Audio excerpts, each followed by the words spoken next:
Hello friends, welcome back to my channel. તો આજે આપણે બનાવીશું મેંદામાંથી મટરી બનાવીશું, જેના માટે મેં અહીં 500 ગ્રામ મેંદો લઈ લીધો છે। હવે આપણે એની અંદર સ્વાદ અનુસાર મીઠું એડ કરીશું, 1 ચમચી જેટલું। ત્યાર પછી આપણે 1 થી 1.5 ચમચી જેટલો અજમો એડ કરવાનો છે। અજમાને આ રીતે 2 હાથની વચ્ચે ક્રશ કરીને નાખવાનો, જેથી એનો સ્વાદ એકદમ સરસ આવે। અજમાનો ટેસ્ટ મટરીમાં ખૂબ જ સરસ લાગે છે। સરખી રીતે મિક્સ કરી લઈશું લોટને। આપણે મોણ માટે આપણે તેલ એડ કરીશું। અહીં તમે તેલની જગ્યાએ ઘી પણ એડ કરી શકો છો। થોડું ગરમ કરીને લેવાનું તેલ, જેથી એકદમ સરસ ક્રિસ્પી બને।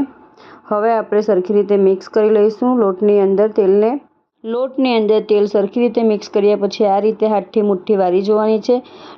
આ રીતની મુઠ્ઠી વળે એટલે મોણ પરફેક્ટ છે। હવે આપણે થોડું પાણી એડ કરતા જઈને રોટલીથી થોડો કડક અને ભાખરીથી થોડો નરમ એવો લોટ આપણે બાંધી લઈશું।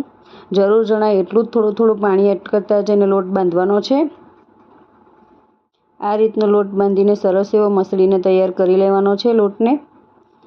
હવે આપણે એને થોડી વાર માટે રેસ્ટ આપીશું। આ રીતે લોટ ઉપર મોટા વાસણથી ઢાંકી આપણે 15 થી 20 મિનિટ સુધી રેસ્ટ આપીશું। અહીં 20 મિનિટથી ઉપર સમય થઈ ગયો છે।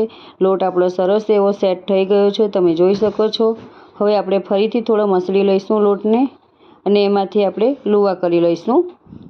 હવે આપણે લુવા બનાવી લઈશું। રોટલીથી થોડો વધારે લોટ લેવાનો છે। આ રીતના થોડા મોટી સાઈઝના લુવા બનાવી લઈશું। પાટલી ઉપર સેન્ટરમાં આ રીતે લુવાને રાખીને આપણે મીડિયમ થિકનેસવાળી રોટલી વણી લઈશું। રોટલીથી થોડી જાડી રાખવાની છે અને ભાખરીથી થોડી પતલી, એ રીતને આપણે વણી લેવાનું છે। આ રીતે આપણે ફેરવતા જઈને પાટલી સરસ એવી મટરી માટેની રોટલી વણી લઈશું। ત્યાર પછી આપણે એને કટ લગાવવાની છે। આ જ રીતે આપણે બધી રોટલી વણીને તૈયાર કરી લેવાની છે, એક એક।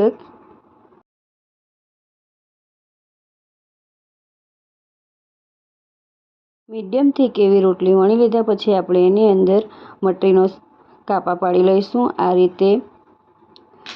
આ રીતે આપણે રોટલીની અંદર કટ લગાવી દેવાનું છે। પહેલાં ઊભી કટ લગાવવાની છે આ રીતે બધી, અને ત્યાર પછી આપણે આ રીતે રેક્ટેંગલ શેપમાં આડી કટ લગાવી દેવાની છે।